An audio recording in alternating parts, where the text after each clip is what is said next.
The late afternoon sun cast long shadows across the polished marble floor as Pam Bondi pushed through the revolving doors of the Westbrook Hotel. She adjusted the strap of her worn backpack and brushed a strand of hair from her face, feeling the weight of the past 14 hours of travel in every muscle. Her jeans and faded blue sweater stood in stark contrast to the gleaming chandeliers and fresh flower arrangements that adorned the lobby. Pam had spent the last 20 years climbing the corporate ladder of Westbrook Incorporated, starting as a housekeeper when she was just 19. Now at 39, she had recently been appointed as the regional director of hospitality operations, overseeing 12 luxury properties across the country. But instead of announcing her arrival with fanfare and corporate emails, Pam had chosen a different approach. Best way to know how things really run is to see it through a guest's eyes, she had told her assistant before leaving the corporate office last week. Her assistant had looked concerned, but Pam had made up her mind. No special treatment, no advance notice, no executive suite prepared with champagne and fruit baskets. Just Pam, a regular booking, and 7 days to see how the flagship property of her region truly operated. The lobby buzzed with activity. A couple in designer clothes checked in at the front desk, their matching luggage being whisked away by an attentive bellhop. A group of businessmen in tailored suits laughed near the bar entrance. 2 women draped in jewelry consulted with the concierge, who nodded enthusiastically at whatever requests they were making. Pam took a deep breath and approached the reception desk, conscious of her travel-rumpled appearance. She deliberately left her makeup minimal, her hair in a simple ponytail. Her usual power suits and heels were packed away. Today, she was just another guest, not the woman whose signature could approve bonuses or authorize terminations. Checking in, Pam said with a tired smile to the young man behind the counter. His name tag read Thomas. He glanced up briefly, his eyes making a quick assessment before returning to his computer screen. Name? He asked, his fingers hovering over the keyboard. Pamela Bondi, Thomas typed without looking up again. ID and credit card, please. Pam slid her personal credit card and driver's license across the counter. She'd specifically used her personal accounts for this stay, not the corporate card that would have flagged her status immediately. As Thomas processed her information, Pam observed the other staff members. 2 desk clerks huddled at the end of the counter, whispering and occasionally glancing in her direction. A housekeeping supervisor walked briskly across the lobby, stopping to adjust a flower arrangement before disappearing down a hallway. Room 417, Thomas said, sliding a key card folder toward her. His eyes had already moved to the well-dressed couple waiting behind Pam. Elevators are to the right. Breakfast is served from 6 to 10. Thank you, Pam said. Could you tell me about the hotel amenities? I'm interested in the pool hours and if there's a gym. Thomas sighed almost imperceptibly. All that information is in the hotel directory in your room. He gestured vaguely toward the next guests. If you'll excuse me. Pam picked up her backpack and wheeled her small suitcase toward the elevators. Behind her, she could hear Thomas's voice brighten considerably as he greeted the couple. Mr. and Mrs. Wilson, we've been expecting you. How was your flight from London? The contrast wasn't lost on Pam. She pressed the elevator button and waited, watching the lobby through its reflection in the polished doors. 20 years ago, she had been the one straightening flower arrangements and fluffing pillows. She knew every position in a hotel inside and out, from scrubbing toilets to balancing budgets. That knowledge had earned her this promotion when the previous director retired. Going up, a gray-haired man in a crisp uniform asked as he stepped into the elevator with Pam, 4th floor. She replied with a smile. The elevator attendant, his name tag read, Henry, nodded and pressed the button. First time at the Westbrook? Yes, Pam answered. I've heard good things. Henry smiled, the corners of his eyes crinkling. Been here 15 years myself. Best hotel in the chain, if you ask me. He lowered his voice. Though between you and me, the service isn't what it used to be. New management keeps cutting corners. Pam raised an eyebrow. Oh, how so? Training's not the same. Used to be a 2-week program for every position. Now they rush folks through in 3 days and expect them to figure it out. Henry shook his head. Not that I should be telling guests this. The elevator chimed as it reached the 4th floor. Your stop, ma'am. Thank you, Henry, Pam said, making a mental note about the training program. That wasn't supposed to have changed. The corporate directive had been clear about maintaining the 2-week standard. Her room was at the end of a long hallway. Standard accommodation, not one of the premium rooms with city views. Pam slid her keycard and pushed open the door. The room was clean but showed signs of wear. A small scuff mark on the wall near the desk.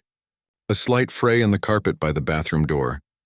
The bedspread was perfectly aligned, but when Pam ran her hand over it, she felt a small snag in the fabric. She set her backpack on the luggage rack and walked to the window. The view was of the hotel's HVAC system and part of the staff parking lot. Exactly what a regular booking would get. Pam sat on the edge of the bed and pulled out her personal phone. No messages from work. She'd made it clear she was taking a rare vacation and didn't want to be disturbed. Her corporate phone remained turned off in her suitcase. For the next week, she was just Pam Bondi, hotel guest. Her stomach growled, reminding her that she hadn't eaten since the meager airline breakfast 6 hours ago.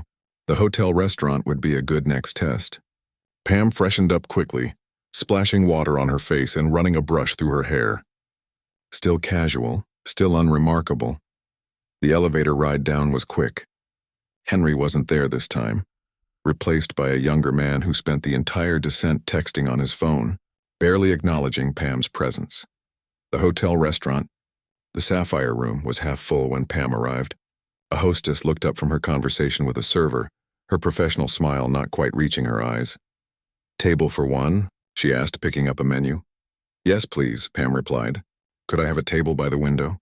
I'd love to see the garden." The hostess glanced at Pam's casual attire, then at the prime window tables where business people and well-dressed couples sat enjoying their meals.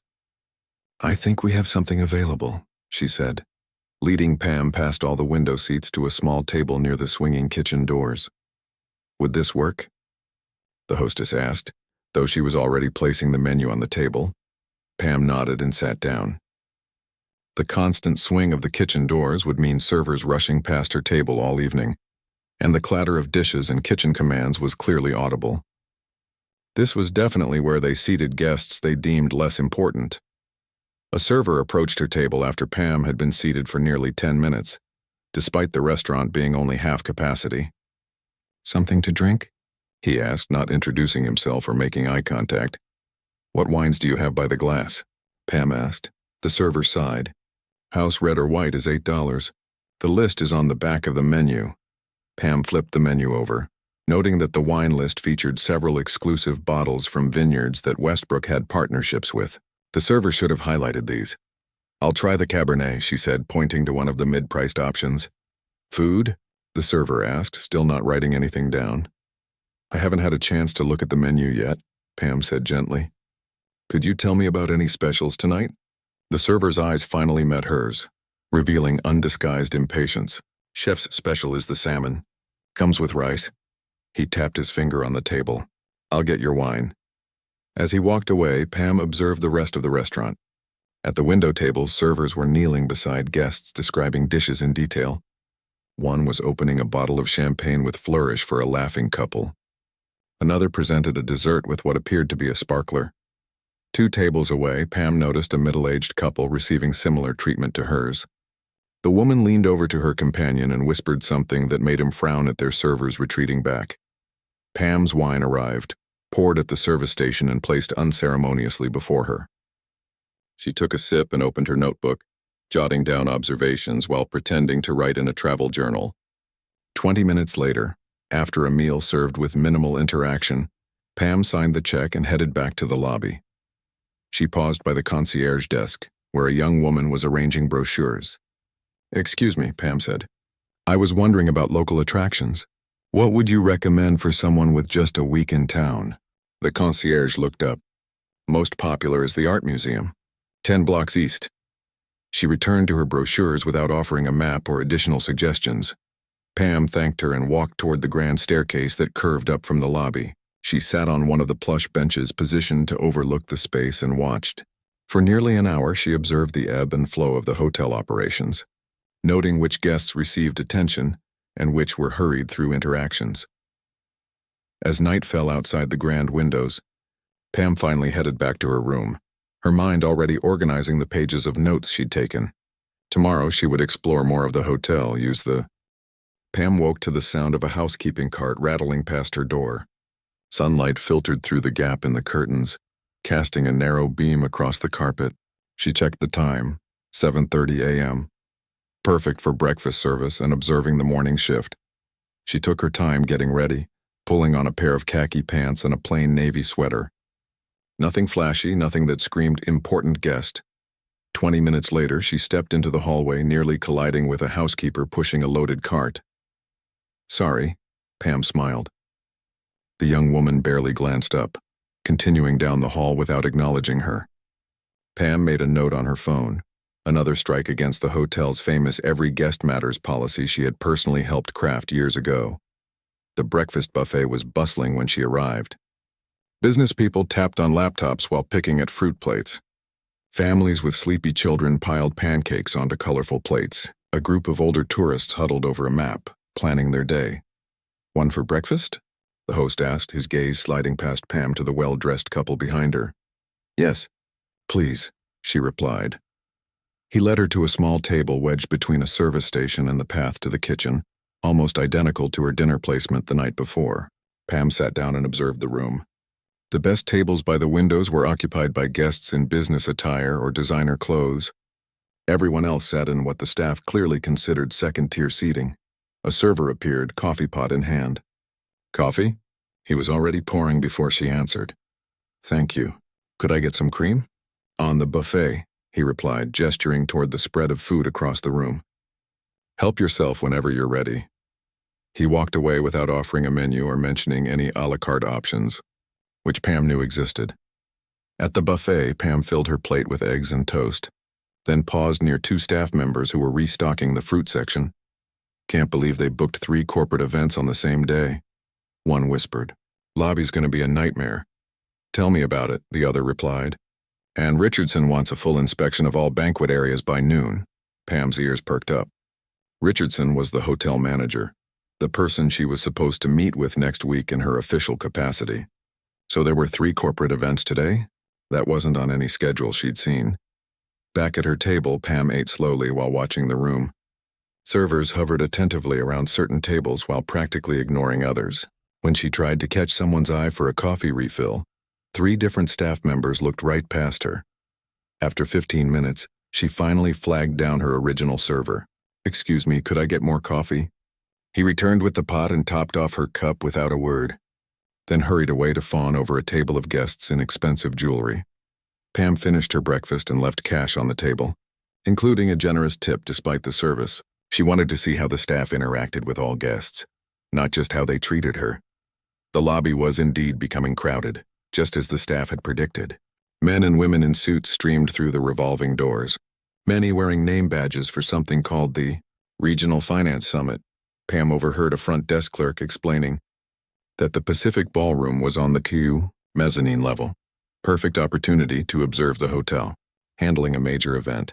She took the grand staircase up to the mezzanine, blending in with the crowd of finance professionals. The hallway outside the Pacific Ballroom was lined with registration tables staffed by hotel employees. A banner welcomed attendees to the 25th Annual Regional Finance Summit. Pam observed from a distance, noting how the staff interacted with the guests. Most were polite but rushed, clearly overwhelmed by the volume. One employee snapped at an attendee who asked about Wi-Fi access. Another rolled her eyes when someone requested a gluten-free option for lunch. A tall man in an expensive suit approached the registration area, and the entire atmosphere changed. 3 staff members immediately surrounded him, offering coffee, taking his coat, assuring him everything was prepared to his specifications. Pam recognized him from company materials. Leonard Fisher, CEO of a major bank and frequent Westbrook guest. "The VIP room is ready, Mr. Fisher," one staff member gushed. "And Mr. Richardson will be up shortly to personally welcome you." So Richardson made time for high-profile guests but was too busy for the regular inspections required by corporate policy. Another note for Pam's growing list. She drifted away from the conference area and decided to check out the hotel's famous spa facilities. According to brochures, the Westbrook Wellness Experience was a key selling point for the property. The spa reception area was all polished marble and soft lighting, with the gentle sound of flowing water coming from a decorative fountain. Two women in tailored outfits sat behind the desk, both engaged in conversation with each other. They continued chatting for nearly a minute before one looked up and noticed Pam. "Can I help you?" she asked, her tone suggesting the opposite. "I'd like to book a massage for this afternoon if possible," Pam said. The receptionist sighed and turned to her computer. "Name? Pamela Bondi," the woman typed, then frowned. "You're in room 417? "That's right. Those rooms don't include spa privileges. There's an access fee of $50 plus the cost of any treatments." Pam knew this was false. All rooms included basic spa access, with only premier treatments carrying additional costs. This policy had been standardized across all Westbrook properties 3 years ago, a change Pam herself had approved. "I believe all guests have access to the spa facilities," Pam said gently. "It's on the website and in the room information." The two receptionists exchanged glances. "That's only for premium rooms and loyalty program members," the woman insisted, her tone becoming defensive. "It's a common misunderstanding. Could you check with a manager, please?" Pam asked. The second receptionist rolled her eyes, making no effort to hide her annoyance. "Our manager is in a meeting, but I can assure you there's an access fee for your room category." Pam maintained her composure. "I understand. In that case, I'll skip the massage for today. Could I at least look around the facilities?" "The relaxation areas are for guests with appointments only," the first woman said firmly. "Hotel policy, another policy that didn't exist." Pam thanked them and walked away, her notebook filling with concerning observations. She spent the next 2 hours exploring the hotel, from the neglected business center with its outdated computers to the pool area where a lifeguard was openly scrolling through social media instead of watching the swimmers. In the gift shop, she overheard a customer asking about local artisan souvenirs, a program Westbrook had launched to support local businesses and offer unique merchandise to guests. "We just have what you see on the shelves," the clerk said without looking up from her magazine. The shelves held generic souvenirs that could have been from any hotel in any city. By mid-afternoon, Pam's frustration had reached a breaking point. This was supposed to be the flagship property, the standard-bearer for the entire region she now oversaw. Instead, it was failing at almost every metric that mattered. She returned to the lobby and approached the concierge desk, where 3 staff members were huddled, laughing at something on a phone. They quickly straightened up when they noticed a guest approaching. "I'm looking for information about the hotel's history tour," Pam said. This was another Westbrook signature program, a guided walk through historic properties led by knowledgeable staff. The concierge, a young man with an ill-fitting jacket, looked confused. "History tour? We don't do that here." According to the Westbrook website, all heritage properties offer a daily history tour at 2 p.m., Pam explained. The 3 exchanged glances. "Website must be outdated," one said with a shrug. "We haven't done those in ages. Not enough interest." Pam thanked them and walked toward the seating area near the grand fireplace. As she moved away, she clearly heard one say, "Maybe check the History Channel, lady." The others laughed. She sat in a plush armchair, pulled out her phone, and checked the Westbrook corporate website. Right there on the hotel's page, "Join our daily history tour at 2 p.m. to explore the fascinating heritage of this historic property." A group of hotel staff walked by, led by a man in his 50s with a stern expression. From their body language and the way others deferred to him, Pam guessed this was Richardson, the hotel manager she was scheduled to meet next week. He was moving quickly, barking instructions to the group trailing behind him. "Make sure the Claridge party has the premium welcome package," he was saying. "They're spending over $20,000 this weekend. And somebody fix that flower arrangement. It looks like a funeral home in here." Pam woke up with determination flowing through her veins. 2 days of watching the Westbrook Hotel fail to live up to its standards was enough. She'd seen front desk staff ignore guests, housekeepers cutting corners, and restaurant servers treating customers differently based on their appearance. The spa receptionist had flat-out lied about hotel policies, and the concierge desk was spreading misinformation about hotel services. She dressed more carefully this morning, choosing dark jeans and a simple but well-cut blouse. Still casual, still understated, but slightly more polished. She wouldn't be putting on her power suit just yet. She wanted one more interaction as regular guest Pam before revealing herself. At breakfast, she received the same dismissive treatment as before. Her server barely acknowledged her existence. And when Pam asked about gluten-free options, he sighed dramatically and pointed vaguely toward the buffet without explanation. She watched as he then spent 5 minutes chatting warmly with a family wearing designer clothes at a window table. After breakfast, Pam approached the front desk. A young woman named Beth was sorting through papers, barely glancing up as Pam stood waiting. "Can I help you?" Beth finally asked, her tone suggesting she'd rather be doing anything else. "I'd like to speak with Mr. Richardson." "Please," Pam said. Beth looked Pam up and down, taking in her casual clothes and minimal makeup. "Do you have an appointment?" "No, but it's important. It's about several concerns I have with my stay." Beth's expression made it clear what she thought about Pam's concerns. She picked up the phone with visible reluctance and dialed an extension. "Hi, Jen, there's a guest here who wants to speak with Mr. Richardson." She paused, listening. "No appointment. Something about complaints." Another pause. "Room 417. She hung up and turned back to Pam with a thin smile. "His assistant says he's in meetings all day. If you want to leave your name, she can try to fit you in tomorrow." "It really needs to be today," Pam insisted. "Please let his assistant know that it's regarding multiple policy violations I've observed throughout the property." Beth's eyebrows rose slightly. She picked up the phone again, this time turning away from Pam as she spoke in a lower voice.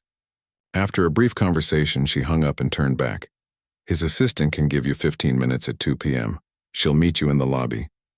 "Thank you," Pam said. She had 3 hours to fill before the meeting, perfect for gathering more evidence. She spent the morning documenting everything she saw: the dirty corners in the fitness center that hadn't been properly cleaned, the broken tile in the pool shower that created a safety hazard, the lobby bathroom with empty paper towel dispensers. She counted how long guests waited at the front desk, average 7 minutes, compared to check-in time for guests arriving in luxury cars, average less than 2 minutes. At 1:30, Pam returned to her room and opened her suitcase. From a hidden pocket, she removed her corporate ID badge and business cards. She didn't change her clothes. She wanted Richardson and his team to see her exactly as she had appeared to them for the past 2 days. At precisely 2 p.m., Pam was waiting in the lobby when a woman in a crisp black suit approached her. Her name tag read Jennifer, and she had the efficient manner of someone who managed a busy executive's schedule. "Ms. Bondi? I'm Mr. Richardson's assistant. He can spare a few minutes for you now." Her tone was professional but cool, clearly expecting to deal with typical guest complaints that could be resolved with a free dessert or room upgrade.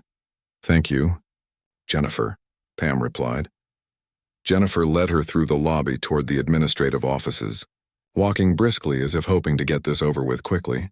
They passed through a door marked staff only and down a hallway lined with photos of the hotel through its history. Pam recognized many of the pictures. She had helped select them for a rebranding campaign 3 years ago. Jennifer stopped at a door labeled Hotel Management and knocked twice before opening it. Inside was a reception area where 2 administrative assistants worked at desks. Beyond them was a glass-walled office where Pam could see Richardson talking on the phone, his back to the door. "Please wait here," Jennifer said, gesturing to a small seating area. "Mr. Richardson will be with you shortly." Pam sat down, noticing how both assistants glanced at her with mild curiosity before returning to their work. One whispered something to the other, who suppressed a smile. Pam pretended not to notice, instead pulling out her notebook and reviewing her extensive notes. 10 minutes passed. Then 15. Pam watched as several staff members came and went, each receiving immediate attention from the assistants.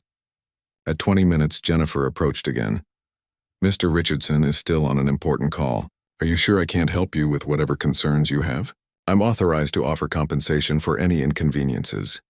"I appreciate that," Pam said, "but my concerns go beyond inconveniences. I really need to speak with Mr. Richardson directly." Jennifer's smile tightened. "Of course. It should be just a few more minutes." At the 30-minute mark, Richardson's office door finally opened. He stepped out, checking his watch with an irritated expression. He was a tall man with silver hair and an expensive suit, exuding the confidence of someone used to being in charge. "Jennifer, where's that guest file I asked for?" he called out, not looking in Pam's direction. "Right here, sir," Jennifer replied, hurrying forward with a folder. "And this is Ms. Bondi, the guest who wanted to speak with you."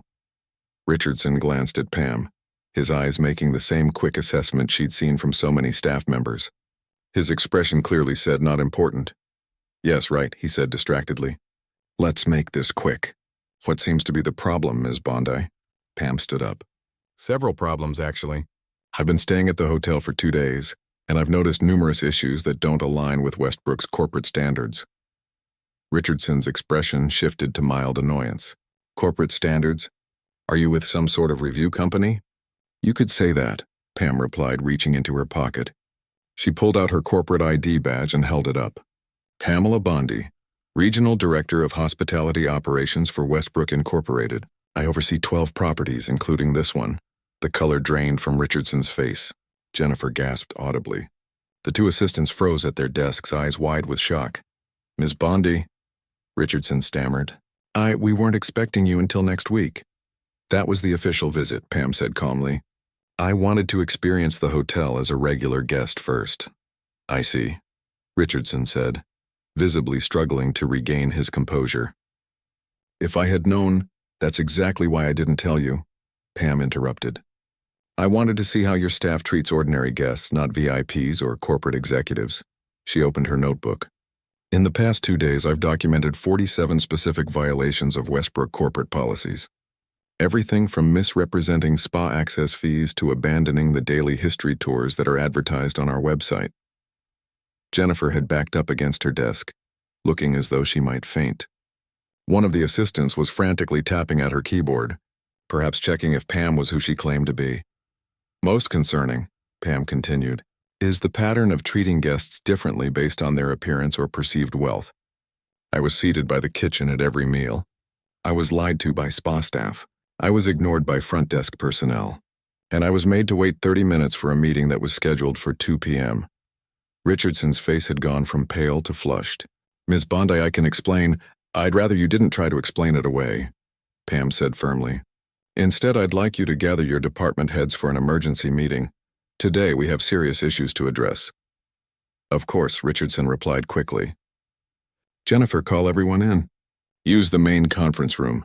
Jennifer practically ran from the reception area. News travels fast in hotels. By the time Pam followed Richardson to the conference room an hour later, whispers had spread throughout the property. Staff members stared as she walked past, recognition dawning on their faces. The young man who had dismissed her at the concierge desk turned white when he saw her. A spa receptionist quickly ducked into a storage room to avoid eye contact. The conference room was packed with nervous-looking department heads when Pam entered. She recognized most of them from her 2 days of observation. The food and beverage manager who had walked past her table without offering assistance. The housekeeping director who had ignored her greeting in the hallway. The front office manager who had laughed with colleagues instead of helping guests. Richardson cleared his throat. Everyone, this is Pamela Bondi, our new regional director. She's been staying at the hotel, incognito. A wave of murmurs swept through the room. Pam saw recognition dawn on several faces as they connected her with the ordinary-looking guest they'd dismissed. Morning light filtered through the windows of room 417, but Pam had already been awake for hours. After yesterday's revelation, she had moved her things to the executive suite that Richardson had frantically offered. She had declined. I'll stay where I am, she had told him. Let's save the suite for paying guests. The truth was she wanted to continue experiencing the hotel as it really was, not how they would suddenly make it for her. This morning, though, she knew everything would be different. Word had spread like wildfire through the hotel. The ordinary-looking woman in casual clothes was actually their new boss, the person who could determine the fate of their jobs. Pam dressed in business attire for the first time since arriving, a simple navy pantsuit and low heels. She pinned her corporate badge to her lapel.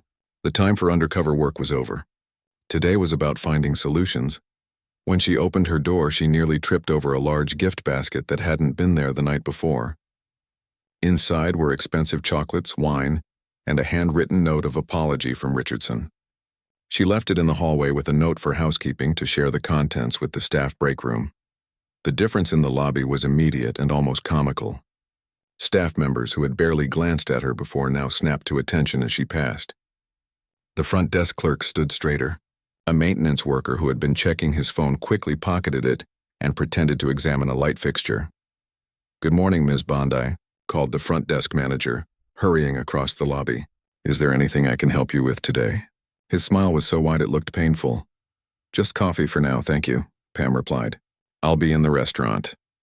The restaurant staff practically fell over themselves, seating her at the best table by the window. Her server, the same young man who had ignored her questions just yesterday, now hovered nervously, offering detailed descriptions of every menu item.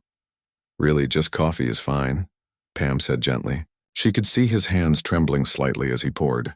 "And please call me Pam." "Yes, Pam," he stuttered.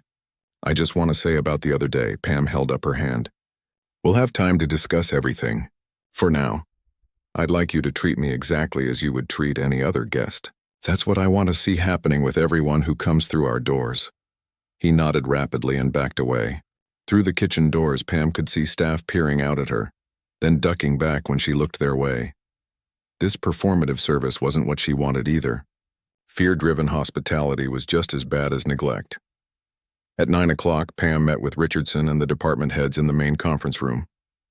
The atmosphere was tense, with several managers looking like they hadn't slept. "Before we begin," Pam said, taking her seat at the head of the table, "I want to make something clear. I'm not here to fire people." A collective exhale seemed to pass through the room. "My job isn't to punish," she continued. "It's to understand why one of our flagship properties is failing to live up to the standards we promise our guests. Based on what I heard yesterday, the issues are systemic, not individual." She opened a folder containing the notes she'd organized overnight. "Let's start with what I observed, then discuss how we fix it." For the next 2 hours, Pam walked through her findings. The pattern of treating guests differently based on appearance, the abandoned programs like the history tour, the spa access misinformation, the preferential treatment for certain guests while others were ignored. Instead of pointing fingers, she asked questions. "Why do we seat some guests by the kitchen? Why aren't staff familiar with our access policies? What happened to our local artisan program in the gift shop?" Gradually, the defensive postures around the table began to relax as the managers realized this wasn't an inquisition. It was problem-solving. "Budget cuts started 3 years ago," explained the food and beverage director.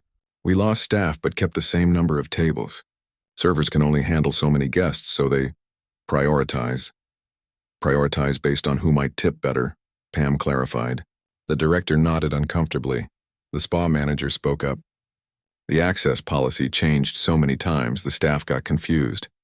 Some were trained under the old system, some under the new. We never had time to retrain everyone properly. One by one, each department head shared their challenges. Reduced training budgets, increased workloads, high turnover, confusing communication from corporate, a previous hotel manager who had focused solely on cost-cutting to impress executives. Richardson, who had been uncharacteristically quiet, finally spoke. "I've been trying to meet profit targets set by the previous regional director." He made it clear that numbers mattered more than guest satisfaction scores. Pam nodded. Her predecessor had been known for his ruthless approach to the bottom line. "Those days are over," she said firmly. "We need to rebuild." After the meeting, Pam made an unexpected announcement. "I'm going to work alongside each department this week, not as a director, but as a team member. I want to experience your challenges firsthand." She started that afternoon with housekeeping, changing into the standard uniform and joining a veteran housekeeper named Doris on her rounds. "You don't need to do this," Doris said nervously as Pam struggled to make hospital corners on a king-sized bed. "I can manage." "I know you can," Pam replied, straightening up and wiping sweat from her forehead. "But I need to understand what you're dealing with." "How many rooms do you clean each day?" 18, Doris said. "Used to be 12 before the cuts." Pam checked her watch. They had spent 20 minutes on this room alone, and that was with both of them working. How is anyone supposed to properly clean 18 rooms in an 8-hour shift? "We can't," Doris admitted, lowering her voice. "We have to cut corners. Skip the detailed bathroom cleaning unless it's visibly dirty. Don't vacuum under the beds every time. Rush through the dusting." The confession hung in the air between them. "You're put in an impossible position," Pam said finally. "No wonder things are being missed." By evening, Pam's back ached from making beds and her hands were raw from cleaning solutions. She had a new appreciation for what the housekeeping staff endured daily. The next day, she worked at the front desk during the busy check-in period. The following morning, She helped in the kitchen during breakfast service. Each department showed her both their challenges and their workarounds, some clever, some concerning. On her fourth day post-revelation, Pam called another all-staff meeting, this time including everyone from bellhops to dishwashers to maintenance workers. The hotel's largest ballroom was packed. Many employees looked nervous, especially those who had directly interacted with Pam during her undercover stay. She stepped onto the small stage and approached the microphone. "Thank you all for coming," she began. "I've spent the past few days not just observing but working alongside many of you. What I've learned is that we don't have a staff problem at the Westbrook Hotel. We have a system problem." She gestured to a screen behind her, where she projected a simple organizational chart. "Starting today, we're rebuilding. First, staffing levels will be restored to their previous numbers. Second, training will return to a 2-week program for all positions. Third, we're simplifying our policies and making sure everyone knows them." A cautious ripple of hope moved through the crowd. "But most importantly," Pam continued, "we're changing how we measure success. Guest satisfaction will be our primary metric, not just profit margins. Because when our guests are happy, they come back. They tell friends. They choose Westbrook over competitors. And that's how we truly succeed." She made eye contact with familiar faces in the crowd. The server who had ignored her. The spa receptionist who had lied about policies. The concierge who had mocked her request for a history tour. "I could have come in here with termination notices," she said. "Instead, I'm offering a fresh start. The past 3 days have shown me that most of you want to do better, but haven't been given the tools or support to succeed." A hand rose from the middle of the room. It was Thomas, the front desk clerk who had first checked Pam in with such dismissive treatment. "Ms. Bondi," he said, his voice wavering slightly, "I want to apologize for how I treated you. It was wrong, regardless of staffing issues or policies." Pam nodded. "Thank you, Thomas. Accountability matters, but so does understanding the environment that shapes behavior. We're going to fix both." More hands went up. More apologies offered. Some staff members shared ideas for improvement, small changes that could make big differences in the guest experience. Richardson stood at the back of the room, watching with an unreadable expression as his staff engaged with their new regional director in a way they never had with him. "For the next month," Pam announced as the meeting wound down, "I'll be based here working directly with all of you to implement these changes. After that, I'll visit monthly to ensure we're staying on track." She smiled at the crowd. "The Westbrook has lost its way, but together we're going to find it again. Not through fear or strict policies, but through respect, for each other and for every guest who walks through our doors. Starting right now." As the meeting broke up, Pam overheard a housekeeper whisper to a colleague, "I thought we were all getting fired for sure." "Instead, we're getting help," her friend replied. "Maybe this place can actually be good again."